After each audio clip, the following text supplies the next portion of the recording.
of the Wild Women Symposium. This one is going to be in the spring of 2016 at the Leonardo Center in downtown Salt Lake City. We're very excited today to have with us Kim Ashton, who is one of our facilitators that we just adore, and she is international, she is very educated, she is used to teaching large groups, and she's also recently published a book. So hi, Kim, how are you? Hello, Suzanne. I am fabulous. Thank you so much. Well, now tell us about your work and tell us about your new book. Okay, my new book. Okay, let's start with my work. I see myself as a messenger of possibilities and a messenger of permission.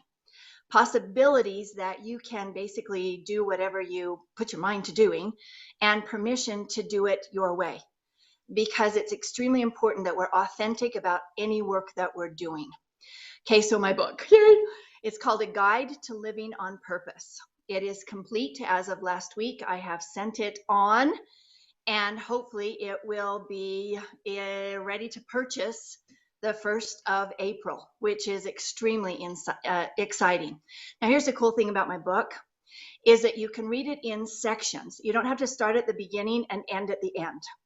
So there's a lot of different sections, such as purpose, neutrality, forgiving self, accountability, values, boundaries. So whatever calls to you, you just turn to that section and you read it. There's going to be work pages in it. There's going to be ways to write in the margins, all your little notes to self. And I'm way, way excited about it. Well, I'm excited. So are we going to actually be able to have your book at the Wild Women Symposium, since it'll be available at the beginning of April? Fingers crossed. Fingers crossed. So it is. I will absolutely bring it. And yes, it will be available. Fingers crossed. That's my vision. That's my goal. That's what I'm working towards, and I'm taking action to do so. Wonderful. I love you so much because you're like me. You have a ton of energy, a ton of vitality. You're so inspirational. You're so easygoing. You're very open-minded. And you are that wonderful reflection of a true wild woman. Because to me, a wild woman is a woman who is congruent with her authentic nature and all the parts of her authentic nature. So tell us more about the work that you do with people, because you do a lot of stuff. You do lectures and workshops, and then you do one-on-ones with people. Yes, I do lectures all over the United States. In fact, I'm headed to Alaska this coming up week. Yay. I train dealing with difficult people, managing emotions under pressure, conflict and confrontation, all sorts of leadership, communication, all sorts of different things. And I have rooms up to, let's see, I believe I've trained up to 250. And then, of course, I do my transformational coaching. It's not your normal life coaching stuff. It is, I will interrupt you. I mean, literally, you'll be talking and I'll say, hang on. Whoa, whoa, whoa, whoa, whoa. So I'm a transformational coach because I am focused on performance and results and accountability. Now, here's the truth too about accountability. It isn't about fault and blame. So we got to change the dynamics of that.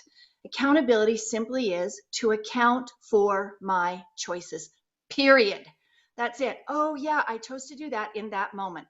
You can't go back and redo it, but you can learn from it.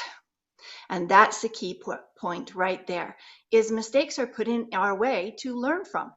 Mistakes are opportunity to learn. And so being accountable is like, oh, that worked, that didn't work, I'm moving forward with this. I'm not going to do that again. Not because it was right or wrong, good, bad, acceptable, not acceptable, but simply because it didn't work or it did work. So that's the type of work I do. Wonderful. At the Wild Women Symposium, which is going to be April 1st through 3rd at the Leonardo, you're going to be teaching a class on managing emotions in a world of chaos. I love the title of that class, and we loved it so much that we are giving you a double slot. So it's going to be Saturday afternoon on the 2nd, And it'll be the 2 slots back to back that are in the afternoon before the closing circle in the evening on Saturday evening, because you have so much information to give everybody. And I wanted all of the women to really be able to dive fully into it. So ladies, as you're out there, know that if you sign up for this class, it's actually a 2-slot class. So if you sign up for it, it's going to be for 3 hours, and Kim is going to be in charge of the space. So Kim, tell us about this class. It's so funny because people go, well, is the world a world of chaos? Well, not always. And yes, most of the time. Sometimes we have really given ourselves permission to react to events and then take action. And, events occur and we react. That is built into us. That's part of our fight or flight. And we were going to have some conversation about that. The problem is that what's not built into us is to take action from that reactionary space. That is a choice. And so we're going to do some practicings around stop, pause, hang on, let me get my head on straight. Okay, now I'm going to take action from a responsive state. We're also going to talk about dealing with conflict and confrontation a little bit, also in that second portion, now that we're in a responsive state. And here's the problem too.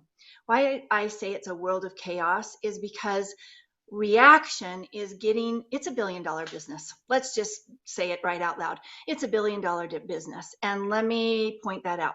The Kardashians, housewives of whatever, survival, Big Brother house, all this type of stuff, Empire. And I know I'm just mentioning some shows, but here's the truth. I don't believe people act like that.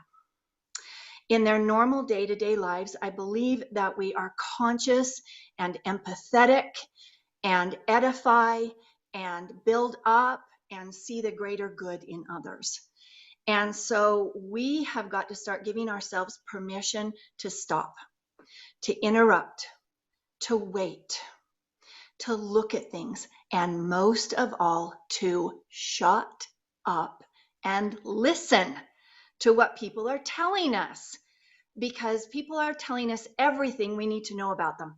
They accentuate a word, they go off on a trail, and if we're in a responsive state, this is the best way we can manage problems that come up. So that's what we're going to be talking about. I am so excited about that. I mean, like, I can't tell you, like, I'm listening to you going, oh my gosh, if you could teach everyone in the world how to not trigger, not react, but to stop, to breathe, to evaluate, to stay in an objective mindset, and then to carefully, calculatedly know from your core, from your heart, from an integrated place, how to proceed and how to talk that honors each person and values each person, because you do really hear them, but you're also pointing out to them where maybe something that they're saying is really not appropriate. I think what's been happening now in the world is that nobody is stopping people from saying stupid things. And I think that we need we need the world, the American people, to stop just kind of saying, well, I'm just going to ignore that crazy person over there, but to actually say, that's not okay to say. I mean, it's just, saying boundaries and having your own boundaries and being able to communicate when somebody is off in a constructive, healthy way is hugely important. Absolutely. I totally agree. And we are living, breathing human entities. We can make choices. There really is a nanosecond between that taking action in a responsive state and taking action in a reactionary state. We can discern that. And it's just habits. We have gotten into some really bad habits, I believe. Habits that, well, anything learned can be unlearned. And just starting to remap our brains and go, oh, yeah, this event occurred. Oh, yeah, I just reacted to that. Why did I? What's going on with me? And slowing ourselves down and then going, okay, I'm going to take some action from this place. And that's key in this whole conversation. Absolutely. So I'm so excited to have you. I'm so excited about this class and to see how the women are able to integrate that into their life, because that's the key piece that in the Wild Women Symposium, we're trying to do embodiment practices, which means we're going to have incredible speakers like Kim talk. But what we love about them is that they give you tools that you work on right there, and you actually practice them right there, and then you can actually take them into your life. So is there anything else you want to say to the women out there that are interested in coming to the Wild Women Symposium? Yes, come.